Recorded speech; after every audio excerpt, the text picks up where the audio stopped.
Comment analysez-vous le deal of century élaboré par les Américains? Le vote de la résolution marque une étape. La première partie, le premier volet de cette résolution a été franchi. Nous devons maintenant rentrer dans la deuxième étape. C'est une étape très difficile qui doit conduire au retrait israélien et qui doit marquer l'avancée vers une souveraineté palestinienne. C'est un long travail et j'espère que tant les pays arabes de la région, les pays européens, l'ensemble des grandes puissances pourront œuvrer ensemble pour essayer d'avancer dans cette voie. Nous avons à la fois une double exigence, une exigence de respect du droit international et une exigence de respect de la justice.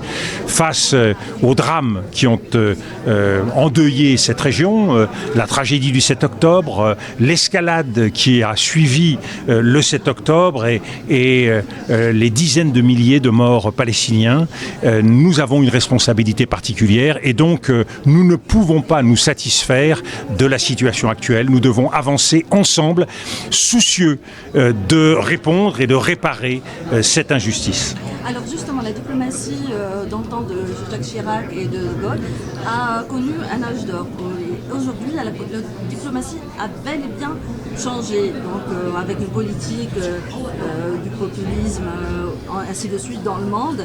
Alors justement, comment rééquilibrer cette diplomatie pour qu'elle redevienne cette diplomatie d'autrefois aussi? C'est bien sûr d'abord un effort pour replacer la diplomatie, replacer les efforts de l'ensemble des pays à travers le respect des principes. Principe de droit, principe de justice, capacité de la communauté internationale à travailler dans le respect et dans le dialogue. Nous avons une base, on peut discuter de cette base, la résolution qui a été votée il y a quelques semaines par le Conseil de sécurité, mais elle fixe un chemin et nous devons nous fixer l'obligation d'avancer tant nous savons que la souffrance qui existe sur le territoire de Gaza est importante, souffrance humanitaire, manque de nourriture, manque d'eau et manque de soins. Donc c'est aujourd'hui ce qui doit nous pousser à agir le plus rapidement possible. Et vous avez aussi annoncé tout à l'heure que la Tunisie a de nombreux atouts, notamment comme un levier économique et d'échange et d'interconnexion entre l'Afrique et l'Europe et les mondes émergents justement. Alors, quels sont les défis à relever justement? Et puis vous avez aussi vous avez évoqué un autre point concernant, alors vous avez dit l'IA n'améliorera pas votre humanité. Donc ça c'est ce que je aussi...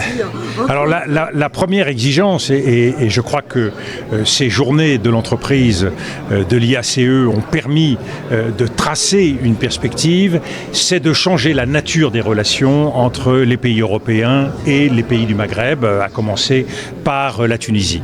Il faut que nous passions d'une logique nord-sud à une politique de voisinage. Dans une mondialisation fragmentée, il y a une priorité à donner à tous ceux qui nous entourent, tous ceux qui sont dans cette proximité vis-à-vis des États européens.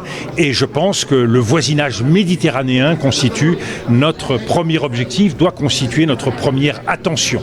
Il y a des atouts extrêmement nombreux à développer ce commerce interrégional, à commencer par la qualité des hommes, des femmes, des jeunes qui aujourd'hui auront un savoir-faire, une technicité qui est très importante pour l'économie de demain.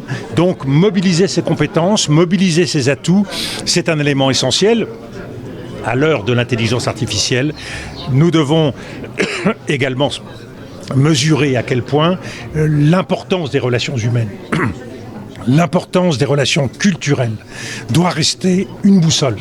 Et dans cette boussole, il est essentiel de préserver l'humanité qui trop souvent est oubliée par les algorithmes.